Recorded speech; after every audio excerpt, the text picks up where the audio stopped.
Seguimos con estos delitos.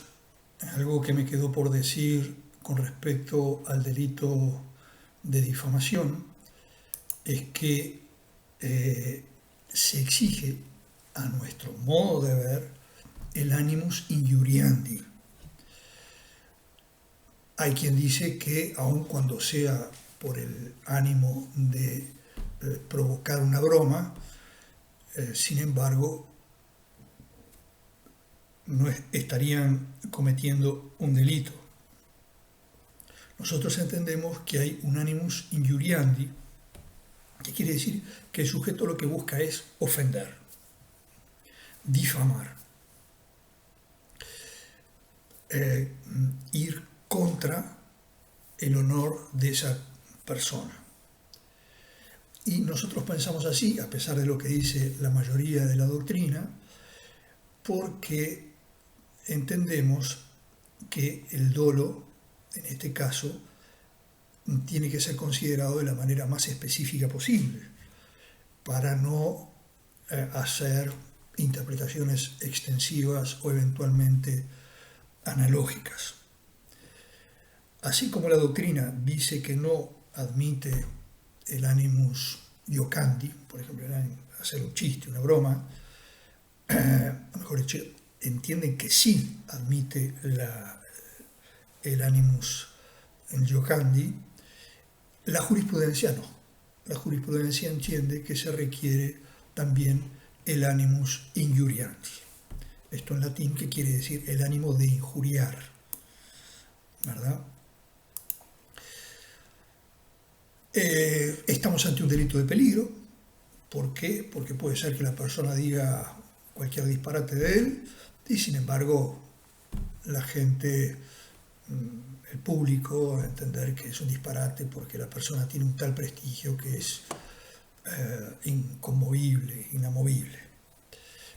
Por lo tanto, es un delito de peligro y rige el artículo 20 del Código Penal con respecto al dolo.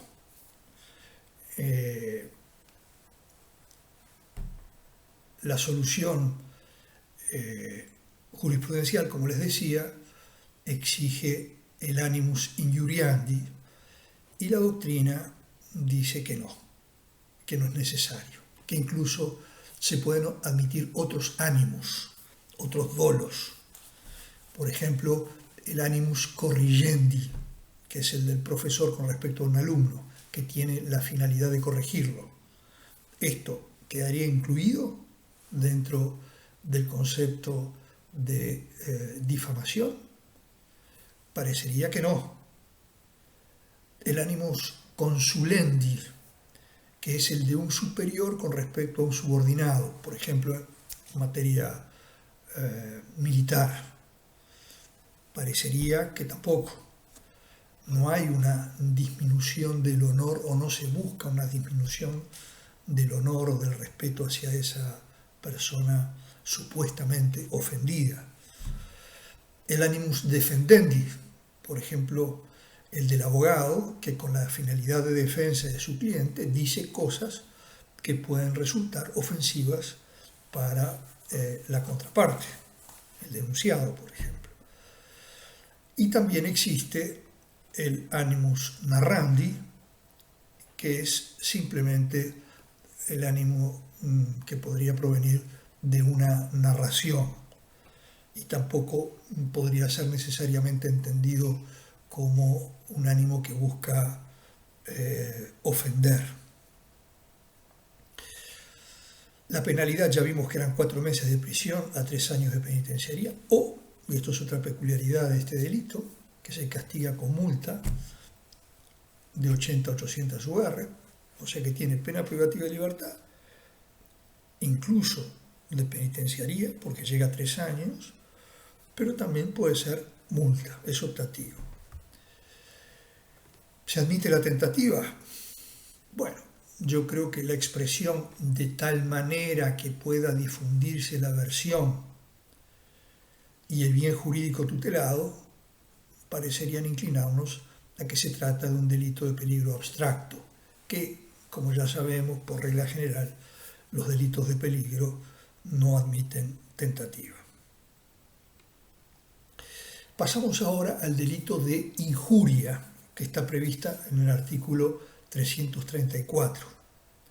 Y dice así: el que fuera de los casos previstos en el artículo precedente ofendiere de cualquier manera, con palabras, escritos o hechos, el honor, la rectitud o el decoro de una persona, será castigado con pena de 3 a 18 meses de prisión o 60 unidades reajustables a 400 unidades reajustables.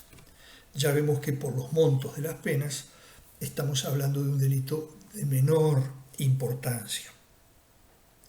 Y es un delito que podríamos considerar de género, mientras que el delito de difamación sería una especie. ¿Por qué? Porque dice el tipo penal de la injuria que fuera de los casos previstos en el artículo precedente, ofendiere de cualquier manera, o sea que todos los otros tipos de ofensa que no encajan en el 333 pueden encajar en el 334 si se trata de una ofensa a una persona. Y fíjense que la ofensa aquí también está prevista que sea de cualquier manera, con palabras, escritos, con hechos, y puede ofenderse, acá distingue, el honor, la rectitud o el decoro de una persona. Con respecto al honor ya vimos que tiene esa dualidad de apreciación. Se aprecia desde afuera, es el concepto que los demás tienen de mí, y está la autoestima, que es el concepto que tengo yo de mi persona. En este caso estamos hablando además no solamente del honor, sino también de la rectitud o el decoro de una persona, que tienen diferencias, digamos, yo diría que toda afectación de la rectitud supone una afectación del honor, y que toda afectación del decoro supone también una afectación del honor de la persona. Es una opinión personal. Pero tienen sus diferencias, la rectitud y el decoro. La rectitud vendría a ser más bien el hecho de ser honesto, de respetar la palabra, el compromiso. En cambio, el decoro podría referirse a la buena educación de la persona, los buenos modales, en fin. Son nociones, como ustedes ven, muy emparentadas unas de otras, y podríamos decir que el honor las comprende a ambas, a la rectitud y al decoro. Y la pena, como vemos, es de prisión, no llega a pena de penitenciaría, llega a 18 meses, y es también la multa más baja. ¿Qué se entiende por decoro? Fíjense ustedes, es el honor, por lo pronto, y el respeto que se le debe a una persona vinculado estrechamente a la decencia, la honestidad e incluso la pureza, conceptos de tipo normativo que deberá delimitar la jurisprudencia con la inseguridad que ello encierra, en tanto son criterios subjetivos, bastante amplios, opinables, y para una persona pueden resultar aplicables, en cambio para otras personas no. En fin, el concepto de rectitud supone la conformidad con los verdaderos principios o la sana razón. Se refiere a los atributos que adornan a una persona sincera, pura, equitativa, leal, que respeta la palabra, como decíamos anteriormente. Verbo nuclear, ofender. Esto es maltratar, molestar, denostar, generar vergüenza, digamos, en la misma persona. junto con la vergüenza puede venir también la ira o el odio, ¿verdad? Puede ser consecuencia de esa ofensa. Para la consumación basta que se utilicen las palabras, se efectúen por escrito, hechos ofensivos, aquel ejemplo que ponía hoy de tirarle un tarro lleno de agua sucia, proveniente de las alcantarillas, puede ser un acto ofensivo, lógicamente, para una persona. Y pueden ejecutarse hechos ofensivos sin necesidad de que la víctima los escuche o los vea. No se exige, por lo tanto, lo que en la expresión latina se refiere como contumelia. La contumelia es la ofensa que yo le digo al sujeto en la cara. No, puede ser que me hayan pintado un disparate en un mural de una pared, y entonces yo me entero al cabo de los días porque me dijo, ¿viste lo que escribieron de vos en tal pared, en tal calle, en tal lado? No, la verdad es que no sabía. Bueno, voy y me entero en función de eso que me dijeron, o eventualmente de alguna manera casual. Es un delito de mera actividad, no admite tentativa, ni siquiera en su modalidad escrita, porque el trazado llegó a ser ofensivo y el delito quedó consumado. Claro, si yo empiezo a escribir fulanito de tal es un, y paro ahí, obviamente puedo decir un gran tipo, o podría decir también algo ofensivo. Entonces, ¿cómo sé yo que esa intencionalidad era la de ofender? Parecería como que no está claro, ¿no? Distinto es el caso de que yo pusiera fulanito de tal es un hijo de, y queda en blanco. Bueno, la gente podría pensar mal, o podría decir, bueno, también en las menos expresiones, en las menores posibilidades, pero podría decir, no, yo iba a decir simplemente, le preguntan al sujeto que escribió eso, hijo de su padre, y como tal es heredero de sus virtudes y de sus defectos, y entonces no estaba en mi ánimo ofender, y en fin. Bueno.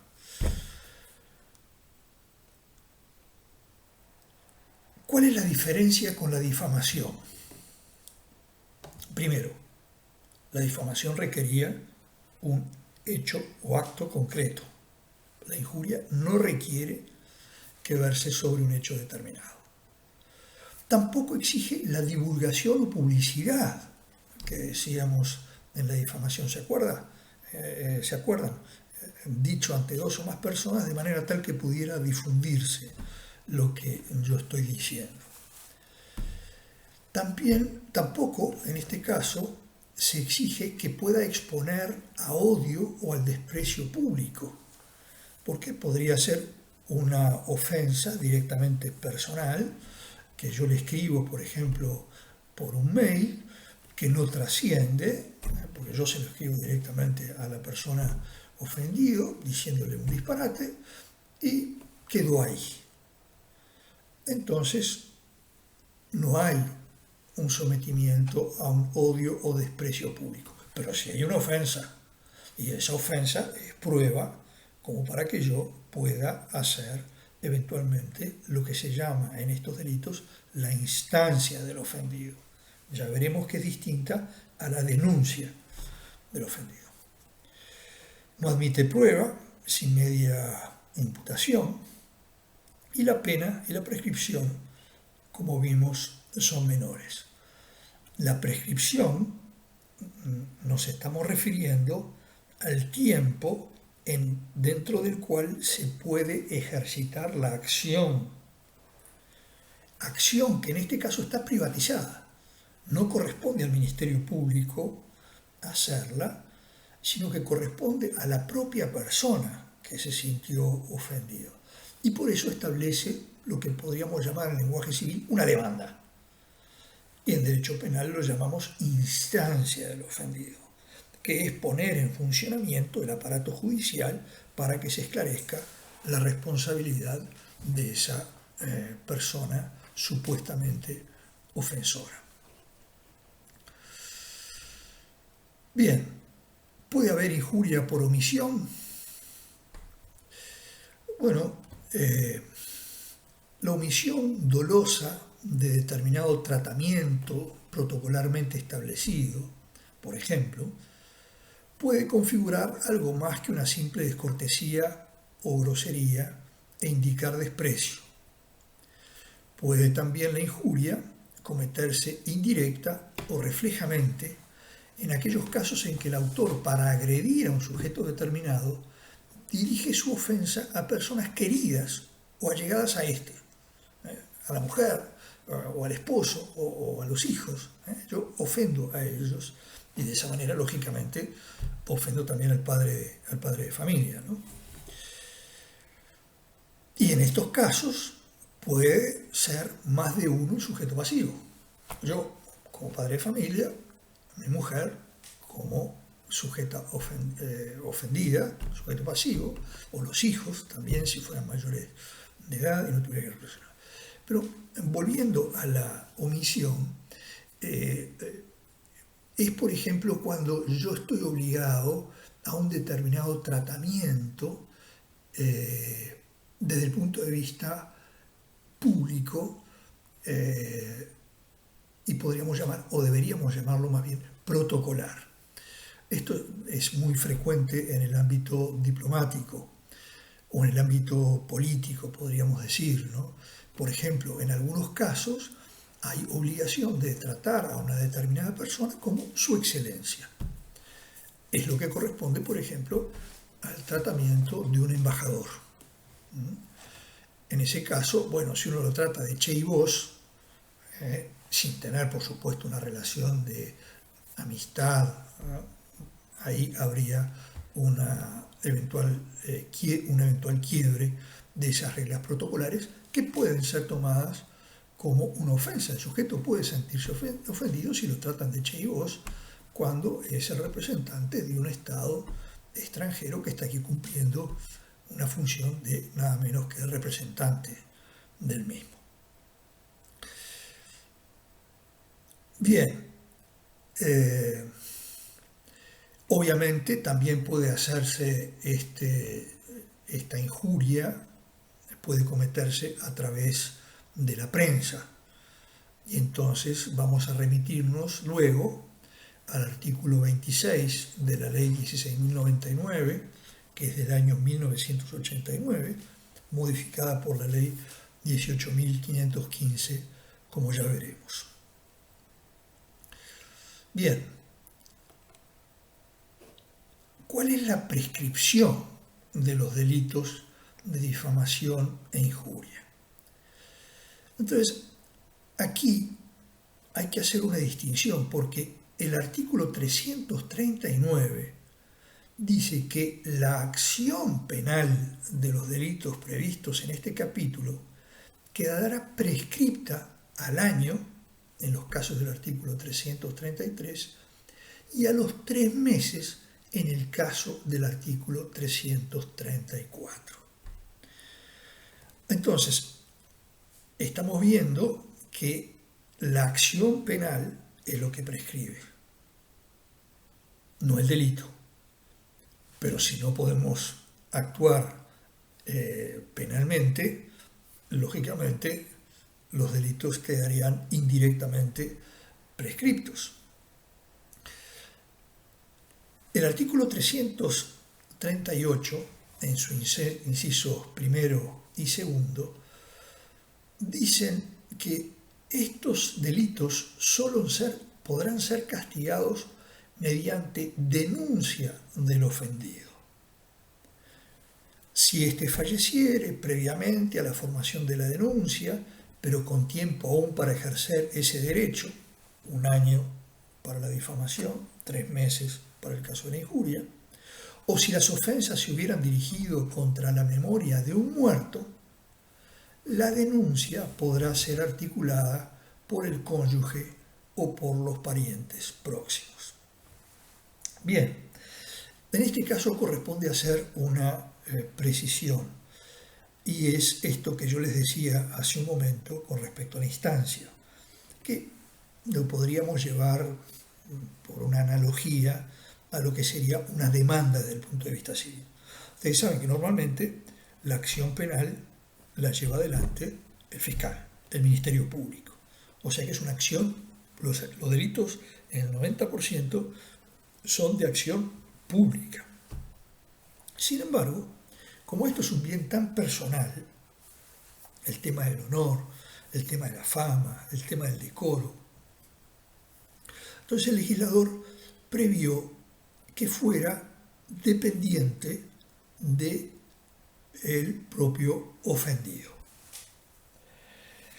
Y esa acción penal se inicia no con una común denuncia, que es lo que en latín se llama notitia criminis, o sea, comunicar a la policía o al fiscal o al juez el cometimiento de un delito. No, eso es la denuncia, esto es la noticia del crimen.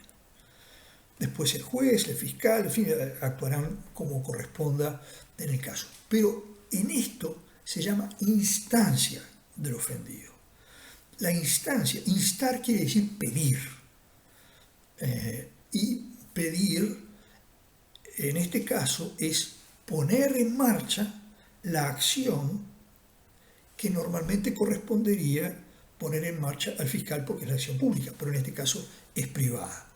Entonces, soy yo quien pido al aparato judicial, fiscal incluido, que se ponga en marcha hasta esclarecer cuál es la responsabilidad de ese individuo. Hay varios casos en nuestro derecho que se castigan a instancia del ofendido, sobre todo porque ha sido objeto también de una reforma a raíz del nuevo Código del Proceso Penal, en los artículos 84 y siguientes de ese código. El 84 dice concepto: la instancia es la manifestación inequívoca de voluntad del ofendido por un delito en el sentido de movilizar el proceso penal para la condena de los responsables. No constituye instancia la mera noticia de la ocurrencia del hecho. O sea que está claro la diferencia entre la denuncia, que es comunicar, y la instancia, que es pedir. Este artículo 84 y los siguientes establecen también una serie de delitos en los cuales se aplica esta modalidad. Y están previstos en el artículo 96, que dice delitos perseguibles a instancia del ofendido. Vean ustedes que utilizan la palabra ofendido. En estos casos del 333 y 334 está clarísimo que es ofendido, ¿no?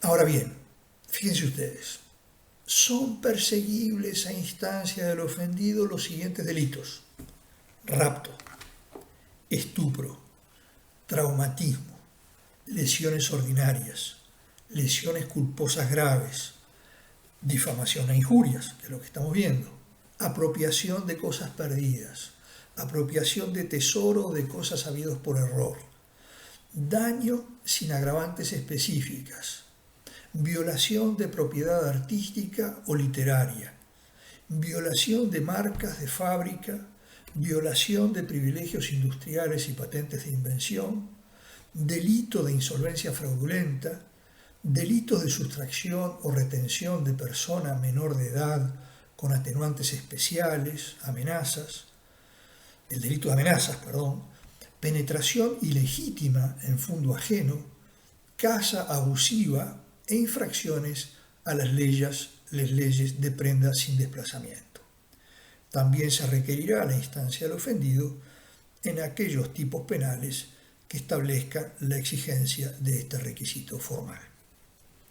Y esto fue un artículo introducido por la ley 19.549, o sea que es a su vez una modificación del nuevo Código del Proceso Penal.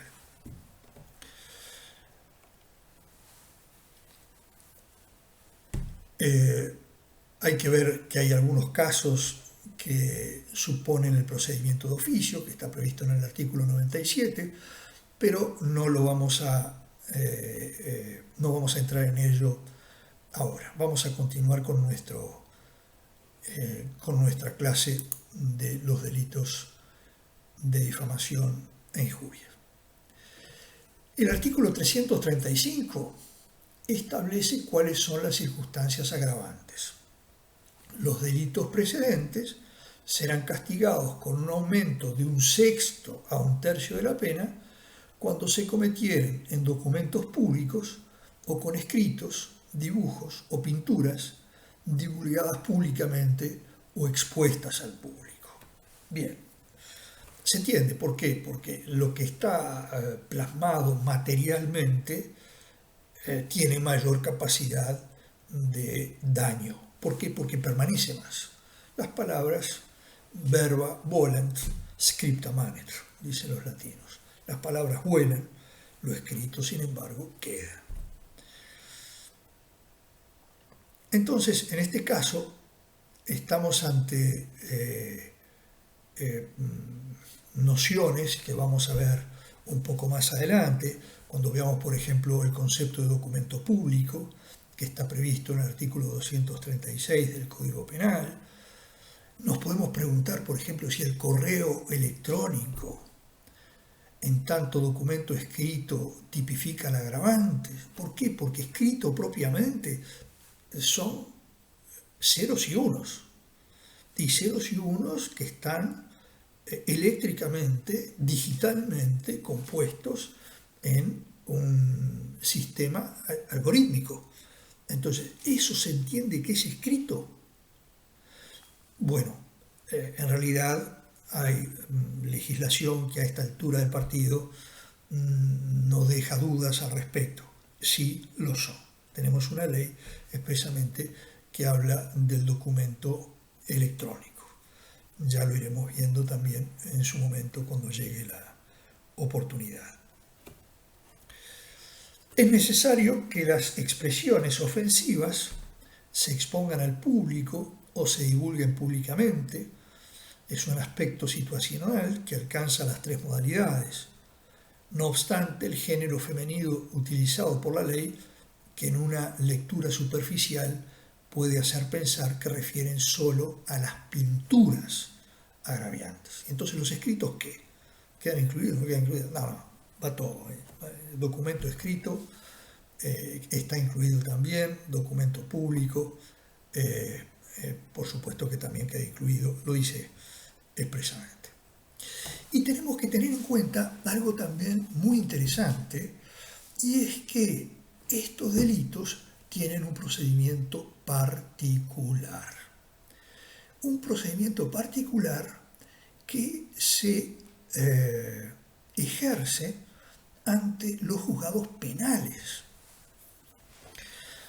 Y lógicamente, como la noticia es algo que se difunde rápido, que tiene gran capacidad de hacer daño, etcétera, etcétera, entonces los procedimientos no pueden ser los habituales, que normalmente son muy lentos y requieren otro tipo de velocidad. Entonces, fíjense ustedes, ¿no? Por ejemplo, yo empiezo a decir que la empresa tal y cual está vendiendo productos contaminados con el COVID-19. ¡Pah! Al día siguiente esto se viralizó y la empresa, lógicamente, no va a vender nada. El daño que yo le hago no es solamente desde el punto de vista del honor que puedo afectar yo a los propietarios, los dueños de esa empresa, o los integrantes de la sociedad anónima que son los dueños de esa empresa, o sociedad de responsabilidad limitada, etc., sino que aquí también estoy afectando la economía. Puedo puedo fundir un negocio diciendo mentiras en las redes. Ojo, también las redes pueden servir para mucha cosa buena, ¿no? Como por ejemplo lo estamos probando estos días donde se transmite mucha cosa positiva. Pero también hay que tener cuidado con un fenómeno de relativamente reciente aparición, que son las denominadas fake news, que son las noticias falsas. Que también vemos, ¿no? Por ejemplo, todo este tema del covirus está difundiendo noticias que en algunos casos hasta pueden resultar contradictorias según cómo se interpreten. En fin,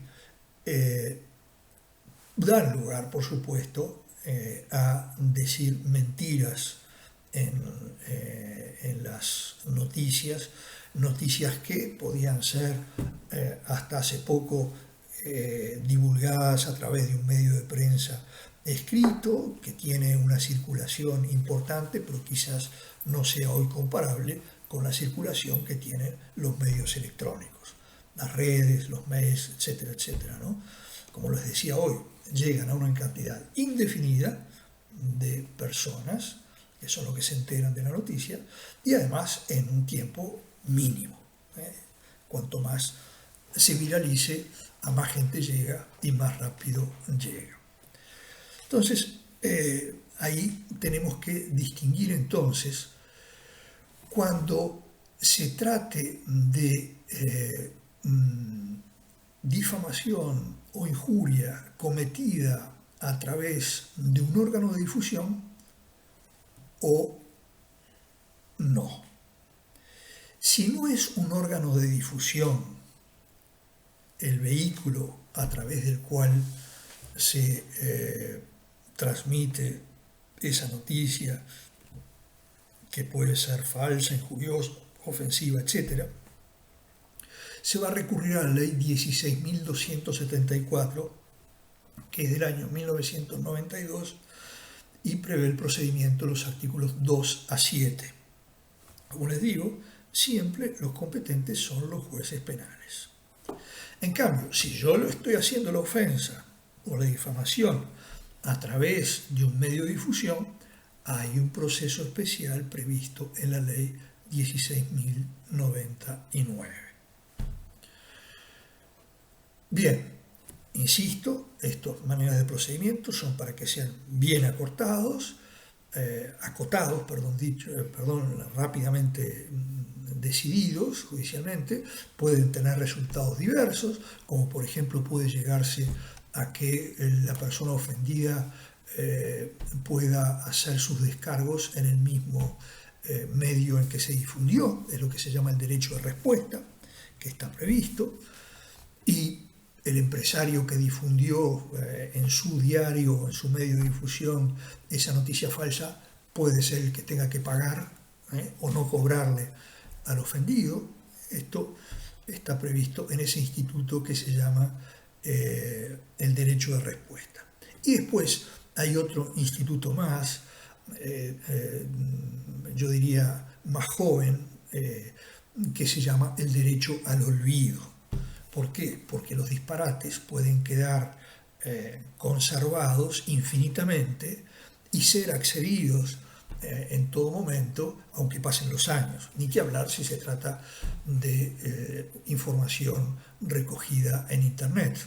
¿Por qué? Y bueno, porque si pasan los años, yo puedo seguir igualmente sacando noticias viejas a través de Google, por ejemplo, que es un buscador, o Yahoo, o cualquier otro buscador que sea, que los trae. En fin, hay mecanismos, hay legislación novedosa al respecto en otros países.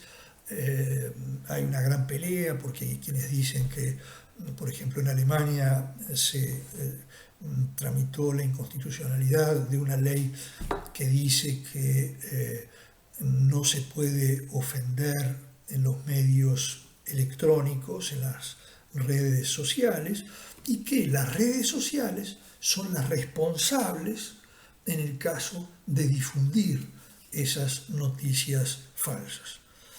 Por lo que, para ser de alguna manera para cumplir con ese principio al que tiene que responder el derecho penal, que es el principio de prevención, ya sabemos general o especial, prevención, por lo menos hablemos del general ahora, tienen que ser cifras multimillonarias para que puedan hacerle algún tipo de daño a monstruos como Google, y así se han implementado esas multas en las legislaciones europeas. Si quieren, en otro momento podemos abundar en este punto. Por ahora no es del caso. Si quieren, les puedo pasar algún trabajo escrito que trabajé sobre el tema. Bien, otra cosa que nos corresponde mucho a los abogados son los delitos de ofensas inferidas en juicio. ¿Por qué? Porque yo, patrocinando a mi cliente me dice a mí que fulanito de tal lo estafó, y yo, como abogado, asesorando a mi cliente y representándolo, digo que fulanito de tal es un estafador ante el juez competente. Obviamente cualquier denuncia penal contra cualquier persona va contra su honor, contra su fama, contra su decoro, contra lo que ustedes quieran, ¿no? Toda conducta criminal. Entonces, está previsto el artículo 337 que dice de las ofensas inferidas en juicio. La calumnia o injuria causada en juicio se juzgará disciplinariamente conforme al CGP por el juez o tribunal que conozca la causa, salvo el caso en que su gravedad en concepto del mismo juez o tribunal diere mérito para proceder criminalmente. En este último caso no podrá entablarse la acción sino después de terminado el litigio en que se causó la calumnia o injuria. Vean ustedes que aquí empieza a aparecer otra palabra, y es la palabra calumnia. La calumnia supone necesariamente decir una mentira. ¿Está? Eso está claro. Y hay un delito especial en el Código Penal que refiere a la calumnia. Están los primeros artículos. Bien, en este caso, estas ofensas inferidas en juicio pueden en algunos casos estar justificadas por el artículo 28 del Código Penal, que son, por ejemplo, el artículo 28, el ejercicio de una profesión. Si yo estoy ejerciendo mi profesión como abogado y tengo que decir que el otro es un delincuente, obviamente estoy ejerciendo mi profesión, y si la estoy ejerciendo de acuerdo a a la ética profesional y cumpliendo las normas técnicas previstas para este ejercicio, obviamente voy a estar cumpliendo la ley. Cumplimiento de la ley, ya saben ustedes que no puede configurar nunca una situación delictiva porque estaría faltando nada menos que el elemento de la antijuridicidad. Entonces, ahora yo también puedo ser un pícaro y decir cualquier disparate de otra persona. ¿Por qué? Porque pienso que si de esta manera lo ensucio con una mala reputación o llevándolo a juicio porque sé que es una persona de repente muy influenciable desde el punto de vista anímico, le voy a causar un temor tal o una pena tal que capaz que ofrece algún medio de transacción para que yo no siga adelante con ese juicio y pueda eventualmente decir que levanto la denuncia, en fin, suponiendo que fuera un caso en el que se pueda hacer el levantamiento de la denuncia o de la instancia, mejor dicho, ¿no? Porque si ya pasó al fiscal, lo que habría posibilidades es llegar de alguna manera a algún acuerdo en un procedimiento abreviado, y en ese caso el sujeto podría incluso, si bien queda con antecedentes, puede evitarse todas las molestias de un juicio posterior y quedar sometido a medidas livianas, como por ejemplo podría ser una libertad vigilada, pasando cada tanto a... O podría ser la suspensión del proceso, en cuyo caso el sujeto ni siquiera quedaría con antecedentes penales. Y entonces puede, de alguna manera, transformarse esta denuncia en una manera de extorsión. Entonces ahí no estoy ejerciendo mi calidad de abogado, mi profesión de abogado, como lo exige la ley. No estoy defendiendo los intereses de mi cliente como correspondería. No, estoy buscando, a través de una vía oblicua, una vía, digamos, calificada de manera delictiva, estoy buscando presionar al sujeto a través de la extorsión con un procedimiento que puede ser más o menos verdadero o más o menos fundado, y sin embargo a la persona le causa un pánico tremendo y entonces con tal de que no siga ofrece cualquier cosa. Bien, ¿quién es el que lo resuelve? Entonces lo resuelve el juez, pero tiene que esperar primero a que termine el juicio. ¿Por qué? Porque a lo mejor lo que yo estaba diciendo era verdad. Realmente era un estafador el sujeto. Y entonces en ese caso, por más que me hagan la denuncia a mí por ofensas inferidas en juicio, si yo logro determinar que era verdad, obviamente no estoy incurriendo en ninguna conducta delictiva, sino que estoy ejerciendo, como les decía, cumplimiento de la ley, pues estoy ejerciendo mi profesión de abogado. Lo resuelve el juez que entiende en ese juicio. La denuncia es limitada, solo puede formularse por haber establecido un antejuicio necesario de responsabilidad, y una vez terminado el litigio en que causó la injuria o se formuló la calumnia. Obviamente, quien entiende será un letrado penal, con independencia de lo informado por su homónimo, que pudo haber sido un juez civil, perfectamente. El juez civil, en un juicio de, por ejemplo, de incumplimiento de contrato, puede decir, no, acá lo que hubo fue una apropiación indebida y fulano de tal cometió ese delito, apropiación indebida. No le devuelve a mi cliente lo que le había prometido devolver a cambio de tal o cual compensación o cuando se cumpliera tal o cual condición, por ejemplo, un tiempo. Bueno, muy bien, eso sucede en materia civil. Acá hubo una determinada ofensa que yo hice en mi condición de abogado, diciendo que se quedó indebidamente con determinada cosa, determinado bien que pertenecía a mi cliente. Le exijo el cumplimiento por la vía civil, ejecución de contrato, cumplimiento, y sin embargo también pudo haber provocado una ofensa. ¿Por qué? Porque después se demostró que en realidad ese sujeto no debía entregarle las cosas a mi cliente y las estaba conservando porque era su legítimo derecho. Entonces ahí hay que distinguir, ¿verdad? Es decir, puede ser que el abogado no conociera muchos argumentos que la otra parte expuso durante el juicio. Puede ser que su cliente, al abogado, no le dijera todo lo que realmente el cliente sabía y tendría que haberle dicho, porque no lo juzgó importante, porque se lo quiso esconder, porque era un pícaro, etc. Así que el que juzga y termine juzgando es el juez en materia penal. Bien, entonces, para poner fin a esta exposición, les diría que repasen el procedimiento, lean el procedimiento de la ley 16.274 y de la ley 16.099, que vean también el concepto de real malicia introducida por la ley 18.515, que aquí lo que haría para adelantarles y aligerarles un poco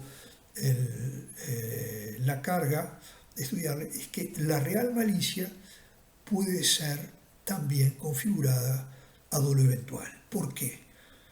O incluso con culpa. ¿Por qué? Uno puede decir, bueno, no, pero no está calificada la culpa.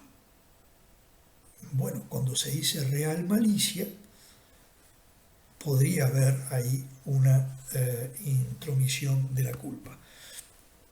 En fin, si quisiéramos interpretarlo de manera restrictiva, podríamos tener también argumentos para exponer. Pero en este caso, la real malicia puede estar, es un concepto que viene fundamentalmente de los Estados Unidos, un caso de Sullivan contra Washington Post, hace ya unos cuantos de la década del 70, si mal no recuerdo.